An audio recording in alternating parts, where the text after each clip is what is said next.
Good morning, students. Today we will do mobile communication technologies in networking. अभी तक हमने जितने भी टॉपिक्स कवर किए हैं उनमें हमने नेटवर्क की जब भी बात की है वो कंप्यूटर नेटवर्क की बात की है। आज हम मोबाइल कम्युनिकेशन और उसकी जो नेटवर्क टेक्नोलॉजी से रिलेटेड टर्म्स हैं उनको समझेंगे।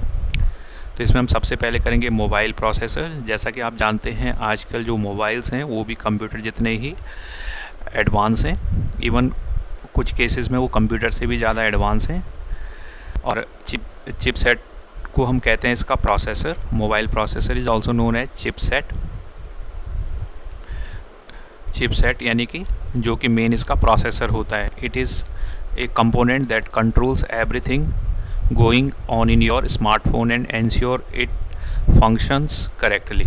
ये सारा जो वर्क होता है चिपसेट का ही होता है, प्रोसेसर का होता है। जो भी काम आपका मोबाइल फ़ोन करता है उन सारे वर्क को यही कंट्रोल करता है, यही चलाता है। Processor based on specs, core and clock दो तरह के आते हैं। ड्यूअल कोर आपने सुना होगा, ठीक है। तो a processor performance mostly depend on two specification. तो ये प्रोसेसर की जो स्पीड है वो कुछ चीज़ों पर डिपेंड करती है। वो क्या चीज़ें होती हैं? द नंबर ऑफ कोर्स, इसमें कितनी कोर्स हैं, लेयर्स हैं, एंड द क्लॉक स्पीड, और किस स्पीड पे ये वर्क करता है। तो दो चीज़ों पे डिपेंड करता है, the number of course and clock speed. Clock speed से मतलब है कि पर सेकंड या जो भी इसका मेज़रमेंट का यूनिट है, पर यूनिट ऑफ टाइम में ये कितना वर्क करता है। A core is element of the processor that implements and executes task. जो कोर होता है उसका काम क्या होता है? टास्क को इम्प्लीमेंट करना और उसको एग्जीक्यूट करना। Smartphones today come with multiple cores. जो स्मार्टफोन्स हैं आजकल उनमें कई सारे मल्टीपल कोर्स होते हैं। Each core is design to handle and execute task. हर कोर का कोई ना कोई टास्क हैंडल करने का या उसको एग्जीक्यूट करने का वर्क होता है। More the number of course more and heavier apps it can run. अगर आपके मोबाइल फ़ोन में जो प्रोसेसर है उसके नंबर ऑफ कोर्स ज़्यादा होंगे तो ये नंबर ऑफ हैवियर ऐप्स को चलाने पाने में सक्षम होगा। ड्यूअल कोर्स, जिसमें कि क्या होते हैं, ड्यूअल कोर में 2 कोर्स होती हैं। क्वाड यानी कि 4 कोर्स एंड ऑक्टा यानी कि 8 कोर प्रोसेसर होते हैं। हेक्सा कोर भी एक होता है, दैट इज़ 6 कोर, जिसके अंदर प्रोसेसर के अंदर 6 कोर होते हैं। पॉपुलर एंट्री लेवल एसओसीज यानी कि जो इसे कौन कौन से मेन प्रोसेसर्स आते हैं मोबाइल फ़ोन्स के अंदर, तो वो हम देखेंगे। तो सबसे पहले है स्नैपड्रैगन 665। द मोस्ट पॉपुलर है और अफोर्डेबल भी है, ठीक है, सस्ता है। Chipset that replaced Snapdragon 400 series को इसने रिप्लेस किया। एक दूसरा आता है इसी में मीडिया टेक हेलियो, और ये है 7P70। अल्टरनेटिव है, ये जो है स्नैपड्रैगन चिपसेट का अल्टरनेटिव प्रोसेसर है जो उसकी जगह काफ़ी पॉपुलर है और मिड रेंज का है। ये ज़्यादा हाई रेंज भी नहीं है और मिड रेंज में यूज़ होता है। स्नैपड्रैगन का जो अगला प्रोसेसर वर्जन है दैट इज़ 765 या 765G। It is the first Qualcomm chipset with the integrated 5G modem. इसके अंदर 5G मॉडम होता है, ठीक है। और चिपसेट जो है ये क्वालकॉम का है। देन एक है मीडिया टेक का जो है G90 या G90T है। Only popular MediaTek chipset in 2019 में ये ज़्यादा पॉपुलर हुआ था, ठीक है। इसमें क्या है, पॉपुलर हाई एंड में जो है वो है आपके, ये जो हमने बात की है एंट्री लेवल के चिपसेट हैं, और जो हाई एंड के चिपसेट हैं यानी कि इनके स्पीड और इनके प्राइस के ऊपर इनको ये कैटेगरीज में डिवाइड किया गया है। उसके बाद स्नैपड्रैगन है 865, the latest Qualcomm flagship that will be the part of, और 2020 में जितने भी मोबाइल फ़ोन्स प्रोड्यूस होंगे उनके अंदर होगा ये। और एक ये है किरिन का 990 5G 990। This is the current Huawei flagship chipset in Mate 30 and P40 हैंडफोन्स। तो कहने का मतलब है ये जो हैंडफोन्स हैं प्रोसेसर्स हैं, ये पॉपुलर एंड के हैं, ये महंगे हैं और एक्सपेंसिव हैं, बट इनकी speed as compare to entry level processor से काफ़ी ज़्यादा है।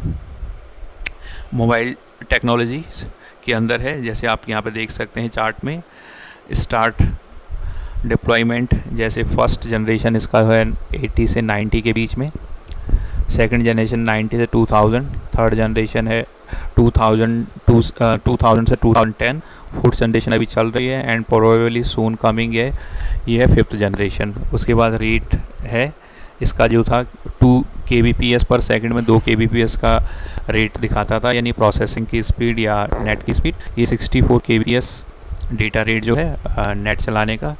जो थर्ड जनरेशन है 2 mbps तक था। अभी जो है फोर्थ जनरेशन 1 gbps है और जो आने वाले टाइम में है वो उससे ज़्यादा होगा, हायर देन 1 gbps। टेक्नोलॉजीज़ में एनालॉग, इसमें एनालॉग टेक्नोलॉजी यूज़ होती थी, यानी कि सिग्नल्स जो होते थे एनालॉग वे में जाते थे। जो सेकंड जनरेशन है डिजिटल टेक्नोलॉजी यूज़ हुई। थर्ड में ब्रॉडबैंड, CDMA और IP टेक्नोलॉजीज़ आपने सुना होगा तो उनमें यूज़ हुआ। देन WiMAX एंड LTE जो 4G में हम चलाते हैं, और ये 4G 4W के साथ नई 5G की टेक्नोलॉजी जो आएगी उसमें है। सर्विसेज की बात करें तो एनालॉग वॉइस सर्विस होता था, केवल वॉइस ही होता था, डेटा नहीं होता था इस समय पे। उसके बाद डिजिटल वॉइस होने लग गया था, SMM, MMS और हाई कैपेसिटी पैकेट डेटा हो गया था सेकंड जनरेशन में। Then integrated high quality video audio third generation में आने लगे थे।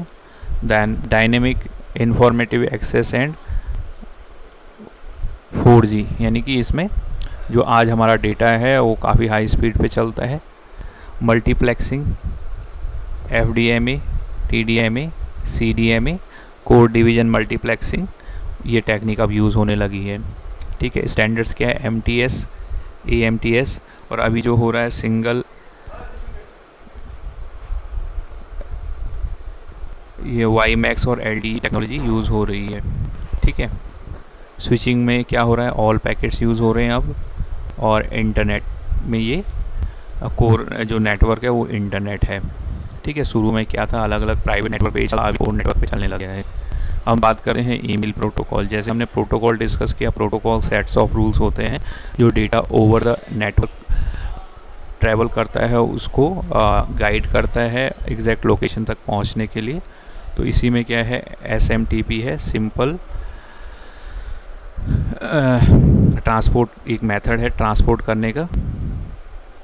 सिंपल मेल ट्रांसपोर्ट प्रोटोकॉल है ये, transferring mail from one user to another user इसका काम होता है। तो ये डायग्राम भी मैं शायद आपको पहले दे चुका हूँ, तो इस तरीके से ये वर्क करता है।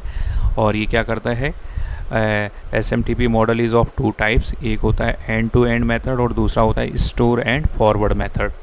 ठीक है, the end to end method में क्या होता है, communication between different organisations, whereas the store and forward method क्या होता है, ये यूज़ होता है विद इन ऑर्गेनाइजेशन। ठीक है, ऊपर वाला जो होता है डिफरेंट ऑर्गेनाइजेशन के बीच यूज होता है और ये विद इन ऑर्गेनाइजेशन के बीच में होता है। POP3 पहला था, SMTP दूसरा है POP3। POP3 क्या है, post office protocol version 3 is a standard mailing protocol use to receive mails from a remote server to a local client. Remote server से लोकल क्लाइंट में मेल को रिसीव करने के लिए ये प्रोटोकॉल यूज़ होता है। और ये क्या करता है, allow us to download emails messages और on a local computer and read them even when we are offline. ठीक है, तो हम ऑफलाइन भी उन मेल्स को रीड कर सकते हैं इस प्रोटोकॉल की हेल्प से। एक बार हमने उनको डाउनलोड कर लिया तो हम उनको ऑफलाइन रीड कर सकते हैं। We can use POP to connect to our email account, message and download locally and remove from the email server। ठीक है, हम अपने मैसेजेस को इसमें डाउनलोड कर सकते हैं, उसके बाद ईमेल सर्वर से हम उसको रिमूव कर सकते हैं। This mean that if we access our account from multiple location that may not be the best option for us. तो इस केस में क्या होगा कि अगर हम अलग अलग जगह से किसी मेल को एक्सेस करते हैं तो उस केस में ये ऑप्शन ज़्यादा सूटेबल नहीं है, क्योंकि फिर वो मेल जो होगी डिलीट हो चुकी होगी अकाउंट से। वॉइप, ये क्या है, वॉइस ओवर इंटरनेट प्रोटोकॉल है। इस टेक्नोलॉजी की हेल्प से हम क्या कर सकते हैं, make voice calls using broadband और इंटरनेट कनेक्शन। जैसे कि व्हाट्सएप पे आप ऑडियो एंड वीडियो कॉल करते हैं तो वो इसी टेक्नोलॉजी को यूज़ करते हुए होता है, ठीक है, जिसमें एक फ़ोन लाइन होता है। Voice VoIP service convert our voice into a digital signal that travels over the internet. If we are calling a regular phone number, the signal is converted to regular telephone signal before it reaches the destination, ठीक है। the VoIP can allow us to make a call directly from a computer, a special VoIP phone, ठीक है। in addition wireless hotspots in locations such as airports, parks and cafe allow us to connect to the internet and may enable us to use VoIP service wirelessly. तो यानी कि हम internet के through VoIP service को use करते हुए call को use कर सकते हैं, कॉल कर सकते हैं इवन कंप्यूटर से और स्मार्टफोन से। एडवांटेजेस में हम इसको देखें तो एडवांटेज क्या है, लेस कॉस्ट हमें पड़ती है इसकी, एक्सेसिबिलिटी होती है, इजीली फ्लेक्सिबल होता है क्योंकि वायरलेस होता है, वॉइस क्वालिटी भी अच्छी होती है, extra less expensive features, extra जो हम फीचर्स में ऐड करना चाहें तो लेस एक्सपेंसिव होते हैं। और डिसएडवांटेजेस की अगर हम बात करें तो रिलायबल इंटरनेट कनेक्शन रिक्वायर्ड, तो इसके लिए हमें हमेशा इंटरनेट का कनेक्शन चाहिए तभी हम कॉल्स कर सकते हैं। पावर आउटेज और एमरजेंसीज, अगर पावर की कोई प्रॉब्लम होती है इमरजेंसी तो उस समय पे ये सर्विसेज काम नहीं करते हैं। लेटेंसी यानी सिग्नल पे भी ये काफ़ी कुछ डिपेंड करता है। सर्विसेज प्रोवाइडेड बाय वॉइप, तो वॉइप में क्या क्या सर्विसेज होती है, वो होता है फ़ोन टू फ़ोन हो सकता है, पीसी टू फ़ोन हो सकता है, phone to PC, voice to email, ठीक है, voice to email, IP phone, toll free numbers, call centre applications वगैरह में ये यूज़ होता है। Protocol use for VoIP are session initiation protocol SIP, ठीक है। इसमें क्या होता है, इसमें connection management protocol developed by the IETF, ठीक है, ने जो किया है। तो इससे क्या होता है कि वाइड स्प्रेडली हम इन प्रोटोकॉल्स को यूज़ कर सकते हैं।